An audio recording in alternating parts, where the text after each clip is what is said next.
Oke, halo semuanya. Kali ini aku pengen ngejelasin mengenai SNJ, UTS, Rekayasa Lalu Lintas.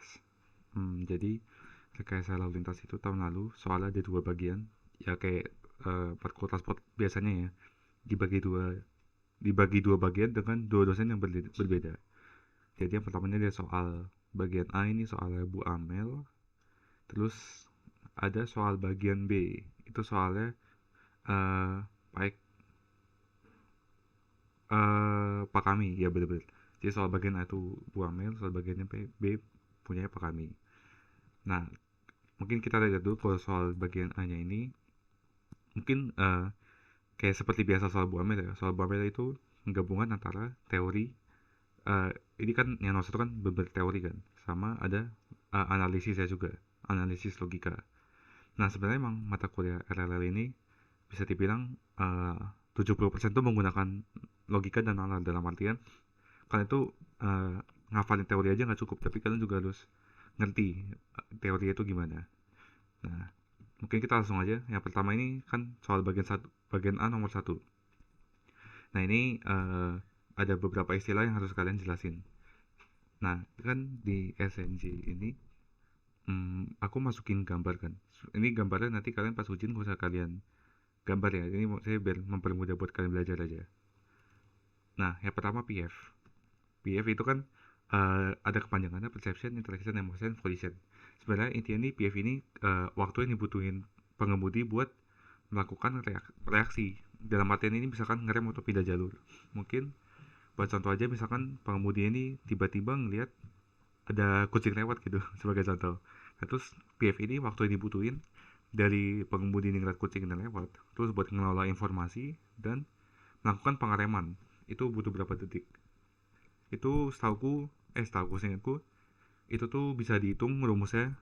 Itu coba kalian pelajarin aja yang faktor-faktor yang mempengaruhi PF itu ada apa aja. Terus berikutnya ada peripheral field of view.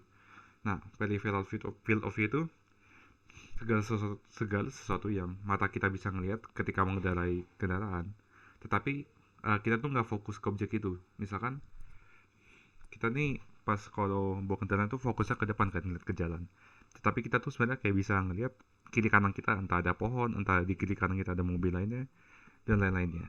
Nah ini di gambar ini bisa kalian lihat kan, misalkan dia bawa mobil nih, mata kita ngeliatnya ke depan nih yang ada segitiganya. Nah peripheral field of view itu di sebelah kiri kanan deh, yang gak kita fokus tapi masih kelihatan. Terus ada peak hour factor atau faktor jam puncak. Faktor jam puncak itu intinya tuh uh, dia ngebandingin volume jam sibuk dibagi 4 kali volume 15 menit tersibuk, atau ini faktor buat memperhitungkan volume lalu lintas pada periode apapun menjadi volume lalu lintas pada jam puncak.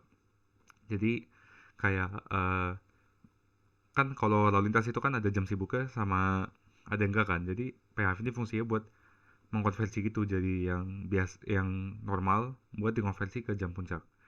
Nah, ini ada rumusnya, terus ini ada contohnya. Ini kan diketahui kan di interval 15 menit itu volumenya ada berapa. Terus cara ngitung PHV ini pakai rumus yang tadi.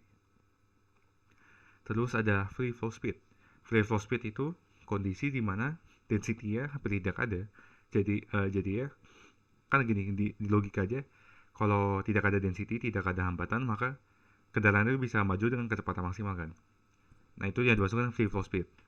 Nah kalau James City kebalikan deh, dia kondisi di mana density yang maksimum, kepadatan maksimum, jadi kendaraannya tidak bisa bergerak sama sekali.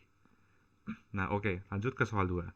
Nah soal 2 ini dibagi sebagai ganjil sama genap, tapi itu intinya sama. Intinya itu nganalisis manusia sebagai, kalau ganjil sebagai pengemudi, sementara genap itu sebagai pejalan kaki kalau nggak salah, sama pesepeda. Iya pejalan kaki atau pesepeda. Nah analisisnya ini semua berdasarkan MKJI 1997. Memang sebenarnya RLN ini bakal hmm, sumber referensi itu hampir 95% itu dari MKJI semua. Baik nanti buat UTS dan materi UAS ya. Nah, nah pertama ganjil sebagai pengemudi. Nah, ini ganjil sebagai pengemudi ini intinya pengaruhnya itu ke ukuran kota. Kenapa bisa pengaruh ke ukuran kota? Ini aku masih ingat ini dijelasin sama Bu Amel. Pokoknya Bu Amel atau siapa ya? Aku lupa. Pokoknya tuh semakin besar ukuran kota, maka skill pengemudi itu dianggap semakin gede. Dalam artian, misalkan kita membandingkan suatu kota besar kayak Jakarta, Semarang, Bandung, Surabaya dan lain-lainnya, itu tuh kita bandingkan dengan yang masih di pedesaan. Nah, kalau menurut MKJ ini kayak dia asumsikan bahwa yang di kota itu dia skill mengemudi lebih besar. Nah, karena itu kalau kita ngelihat ini kan, kalau buat ngitung kecepatan arus bebas menurut MKJ itu kan ada beberapa faktor-faktornya. Nah, itu tuh salah satu faktor itu penyesuaian berdasarkan ukuran kota. Bisa kita lihat kalau juta penduduk di kota itu semakin banyak, kan otomatis kota itu semakin besar kan. Soalnya dia bisa menampung banyak penduduk. Nah, dia tuh faktor penyesuaiannya semakin besar. Jadi kan nilai kecepatan arus bebasnya tuh bisa jadi semakin besar. Begitu juga pas buat ngitung kapasitas. Dia ada faktor penyesuaian ukuran kota. Semakin besar ukuran kotanya, semakin besar faktor penyesuaian. Nah, jadinya kapasitasnya semakin besar. Nah, itu buat manusia sebagai pengemudi. Itu tuh hmm, apa ke skill pengemudi gitu loh, mempengaruhi kapasitas dan kecepatan. Nah, buat nim genap itu manusia sebagai pejalan kaki atau sepeda. Nah, kalau yang nim genap ini manusia itu sebagai side friction atau hambatan samping. Jadi kan kalau uh, mungkin uh, contoh terbaik itu kota Jakarta ya. Kota Jakarta itu kan pejalan kaki banyak. Terus jadinya banyak pedagang kaki lima. Terus mereka juga pejalan kaki ini kan bakal nyebrang kan. Nyebrang itu kan bisa membuat kemacetan. Nah, karena itu semakin banyak pejalan kaki dan atau ada spot sepeda itu, manusia ini bakal menjadi hambatan samping. Nah, ini kan misalnya pejalan kaki berjalan untuk menyeberangi jalur, angkutan kota bis berhenti untuk menaikkan dan menurunkan penumpang, kayak masuk ke waralapan bla bla bla bla. Nah, itu hambatan samping ini dibagi tinggi, sedang atau rendah. Nah, buat tinggi, sedang, rendahnya bisa dilihat dari ini. Ini tuh aku lupa kok, kalau nggak dari MKJI, dari PKJI. Dibuat kelas hambatan samping. Terus ini area area itu dibagi tiga, komersial, pemukiman, sama akses terbatas. Nah, terus ini buat faktor penyesuaiannya. Ini yang akibat hambatan, sorry, maksudku faktor penyesuaian buat hambatan samping. Nah, mungkin yang tipe jalan ini nanti kalian ngerti ya pas udah ngambil GCR ya. Pokoknya itu yang kalian harus tahu aja. Kayak semakin tinggi dia hambatan sampingnya, kelasnya, maka dia faktor penyesuaiannya bakal semakin kecil. Sehingga buat kecepatan arusnya itu bakal semakin kecil juga. Begitu juga buat kapasitas. Kapasitas juga aja di MKJI. Nanti coba kalian cari aja. Nah, itu buat yang genap. Intinya manusia tuh kalau jadi pejalan kaki atau pesepeda dia bakal jadi hambatan samping, jadi side friction. Gitu. Nah, tapi saranku ya, ini kan uh, soal logika ya. Nah, bisa jadi misalkan soal jenis kayak gini keluar pas angkatan kalian nanti, bisa jadi tuh yang ditanya itu bukan manusia sebagai pengemudi atau manusia sebagai pejalan kaki atau pesepeda. Bisa jadi manusia sebagai yang lainnya atau mungkin analisis MKJI yang lainnya. Yang penting kalian ngerti aja MKJI-nya. Gak usah kalian ngafalin banget kok. Misalnya yang penting kalian bisa ngejelasin pengaruh itu gimana. Oke, lanjut. Ketiga, mengapa faktor K digunakan untuk menganalisis kebutuhan lalu lintas dalam kajian terkait kinerja lalu lintas? Jelaskan pertimbangan dan konsekuensinya. Nah, jujur ya, aku pas bikin SNJ ini nih, faktor K ini sangat sulit ya untuk dipelajari. Maksudnya, uh, nanti coba kalian pelajari sendiri, soalnya kayak dari yang aku pelajarin tuh, aku sendiri jujur juga masih kurang paham. Nah, jadi sebenarnya intinya itu faktor K itu adalah lalu lintas harian rata-rata yang terjadi dalam suatu jam. Jadi, kita langsung ke contoh dulu aja. Ini kan diketahui data volume per jam selama setahun. Nih, lihat di yang ini, ada jam 0 sampai jam 1, 1 sampai 2, dan seterusnya diketahui volumenya berapa, persen AADT-nya berapa, atau average annual daily traffic, atau LHLT kalau di MKJ, lalu lintas harian rata-rata. Nah, nanti kan dikalikan dalam satu tahun itu ada 8.760 data kan per jam. Nah, terus dijadikan AADT atau ini LHRT, terus dibuat kurva dan dapat nilai faktor K-nya. Ini buat contohnya. Mungkin kalau kalian biar nggak bingung, ingat aja AADT itu LHRT. Terus ADT itu iya, ADT itu LHR, ADT itu LHRT. Aku lupa itu di LL itu udah dapat atau belum, atau di GJL aku agak lupa. Tapi kalau di Indonesia itu LHR sama LHRT. Terus dapat LHRT sekian, terdapat faktor K. Nah, tapi kalau faktor K yang ini sebenarnya ada di standar PU. Jadi cukup dapat LHR-nya aja atau dapat ADT-nya berapa. Terus nanti bisa langsung sorry. Ini dapat LHRT-nya berapa, terus nanti bisa langsung dapat faktor K-nya berapa. Ini di MKJ juga kok ini. Faktor K standar PU 1997 ini kan berarti dari MKJ. Nah, mungkin kayak faktor K itu digunakan buat apa, nanti kalian bakal dapat di lagi-lagi GCR. Nah, terus itu tuh faktor K itu digunakan untuk apa? Untuk menganalisis kebutuhan lalu lintas. Dikarenakan faktor K dianggap mampu mempresentasikan jumlah lalu lintas yang tersedia di jam puncak. Nilai faktor K akan digunakan dalam menghitung kapasitas jalan dan volume jam desain. Nah, ini ada faktor K di MKJI, yang udah aku SS. Nah, terus saranku ya, kalian buat faktor K ini coba pelajari di MKJI sama dari sumber referensi yang aku baca ini. Nah, ini kalian copy aja, cari di Google, terus pilih aja yang ini. Nah, udah. Terus kalian coba, ini bahasa Inggris, jadi semangat bacanya. Nah, kalian baca aja dari sini, biar ngerti gambaran kasarnya. Nah, terus lanjut, kan detail juga nih. Pertimbangan dan konsekuensinya. Nah, pertimbangan konsekuensi itu kemarin aku jujur gak dapet. Aku nyari di Google tuh gak dapet. Nah, terus akhirnya aku ini nyari di AI ya. Soalnya iya AI bener, soalnya aku gak mau masukin yang AI ini ke SNJ, takutnya salah.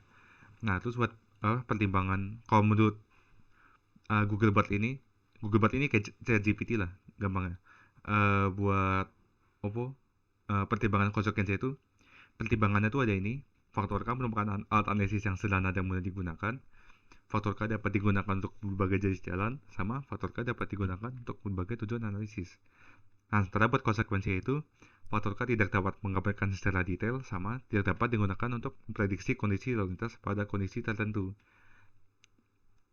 Nah, terus, nah ini digunakannya kalau menurut buat Google ini ada 3 ini ya.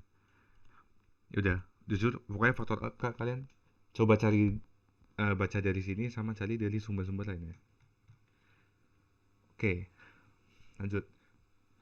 Nah, keempat, ntar kita ke soal dulu.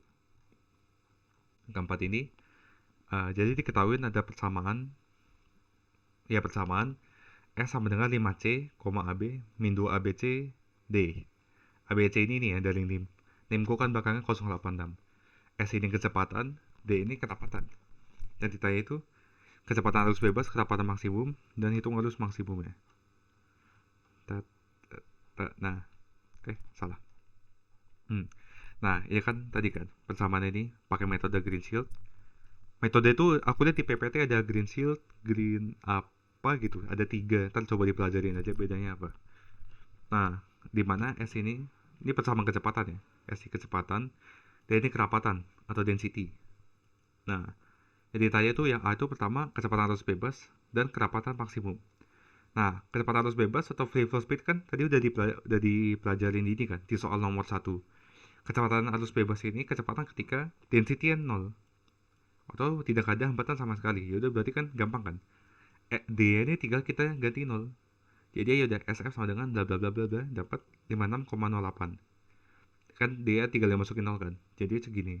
Nah, kecepatan maksimum atau density itu terjadi di mana tidak dapat bergerak sama sekali sehingga kecepatannya kita asumsikan 0. Ya udah. SC ini kita ganti 0, dapat D ya. Sekian. DJ sama dengan 26,884. Nah, ini yang aku maksud kenapa kalian RLS itu perlu logika, soalnya buat kalian memahami yang dimau sama soal itu apa kan, biar kalian tahu tuh kayak kecepatan arus bebas itu berarti kamu bayangin aja kecepatan arus bebas itu berarti kan kecepatannya maksimum kan, nggak ada hambatannya, berarti dia kecepatannya maksimum, dia ini masukin 0 juga. Kecepatan maksimum itu sebaliknya. Nah, lanjut, hitung arus maksimum yang mungkin terjadi. Nah, buat arus maksimum ini aku ngeliat di PPT itu nggak ada. Jadi itu aku ketemu dari jurnal ini. Bentar. Nah nih. Rumusnya tuh. Nah, dari sini. Ini kalian nanti baca aja ya model green shield. Ini kan tadi kan SFF sama DJ kita udah SFF sama DJ kan udah kita dapatkan tadi kan sebelumnya ini. Yang DJ sama SF. Nah, terus buat dapat ini nganu arus maksimum ya didapat dengan persamaan Vm sama dengan dj kali SFF dibagi 4. Nih dj dikali SF dibagi 4.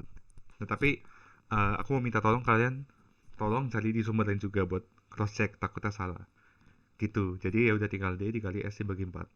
Nanti kalian coba baca yang ini ya. Ini ada metode Greenberg juga sama Underwood. Siapa tahu yang keluar di soalnya itu pas nanti kalian coba dipelajarin aja.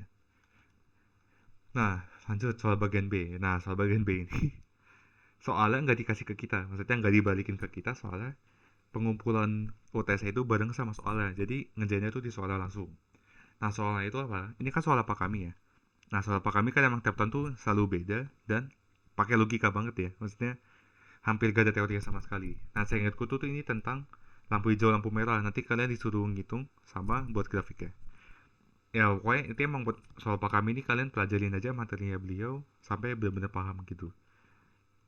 Nah mungkin sekian buat pembahasan SNJ UTS RLL tahun 2023. Mungkin kalau ada yang mau ditanya bisa WA langsung ke aku aja di nomor yang ini. Terima kasih semuanya, jangan segan buat tanya ya.